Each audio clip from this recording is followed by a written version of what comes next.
नमस्कार। आपकी खबर यूट्यूब न्यूज चैनल के इस अंक में आपका स्वागत है। मैं हूं विवेकानंद उपाध्याय। जैसे जैसे लोकसभा चुनाव 2024 का समय नज़दीक आते जा रहा है, झारखंड में इंडिया तथा एनडीए गठबंधन अपने अपने हिसाब से चुनाव की तैयारी में जुट गया है। भाजपा की ओर से जहां एक ओर लाभार्थी जनसंपर्क अभियान चलाकर मतदाताओं को अपने पक्ष में भुनाने की कोशिश चल रही है, वहीं दूसरी ओर झामुमो भी लगता है कि इस बार हेमंत की गिरफ्तारी के मुद्दे पर लोकसभा चुनाव 2024 के मैदान में उतरने के मूड में है। ऐसा इसलिए कि आज झारखंड सरकार के पेयजल स्वच्छता एवं मद्यपान निषेध उत्पाद मंत्री मिथिलेश कुमार ठाकुर ने जिला मुख्यालय गढ़वा के गढ़देवी मंदिर में झामुमो महिला मोर्चा की ओर से आयोजित कार्यक्रम के दौरान, जिसमें अखंड कीर्तन हेमंत सोरेन की रिहाई के लिए आयोजित किया गया था, माँ गढ़देवी से प्रार्थना किया जा रहा था अखंड के माध्यम से। उसमें जो बात कही है उस बात पर यदि गौर करें तो निश्चित रूप से इस ओर इशारा है कि इस बार के चुनाव में एनडीए गठबंधन को इंडिया गठबंधन का प्रमुख दल झामुमो हेमंत की गिरफ्तारी के मुद्दे पर चुनाव लड़ने के मूड में है। वैसे भी न्याय मार्च के दौरान भी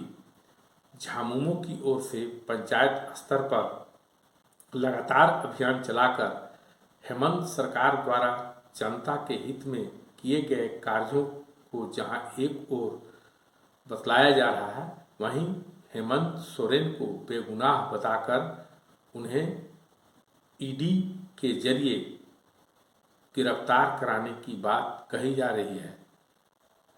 कुल मिलाकर स्थिति यही है कि झामुमो इस बार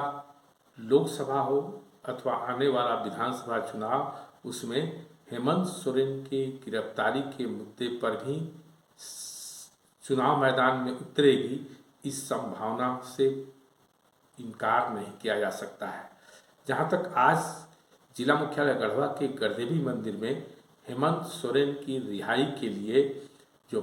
अखंड कीर्तन कार्यक्रम आयोजित किया गया है, इस कार्यक्रम में मंत्री के द्वारा दिए गए बयान का प्रश्न है, तो मंत्री मिथिलेश कुमार ठाकुर ने यहाँ यह उल्लेख किया है कि झारखंड में इंडिया गठबंधन एनडीए गठबंधन को कड़ी शिकस्त देने वाली है। इसके पीछे जो उन्होंने अपना तर्क रखा है वह गौर करने वाली है। उनका दो तर्क इस संदर्भ में दिया गया है। पहला यह कि उनकी ओर से दावा किया गया है कि भाजपा का जो आंतरिक सर्वे आया है, उस सर्वे में 6 से 8 सीट में लोकसभा चुनाव क्षेत्र के 6 से 8 सीट को भाजपा इस बार के चुनाव को हार सकती है।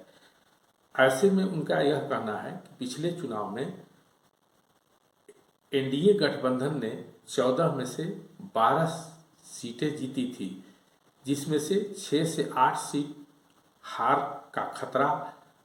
एनडीए पर मंडरा रहा है। पहला तर्क उनका यह था। दूसरा तर्क उनका यह है कि पिछले चुनाव में भाजपा ने जो चुनाव विभिन्न क्षेत्रों में, दुमका में, लोहरदगा में चुनाव जीता था तथा खूंटी में, उसमें बहुत कम अंतर से भाजपा चुनाव जीत पाई थी। इसलिए इस बार वहाँ भाजपा को जीतना किसी भी स्थिति में संभव नहीं है। इन दोनों तर्कों के साथ मिथिलेश कुमार ठाकुर मंत्री ने यह बताने का प्रयास किया है कि इस बार के चुनाव में झारखंड में एनडीए गठबंधन के तुलना में इंडिया गठबंधन जो मजबूती से खड़ी है,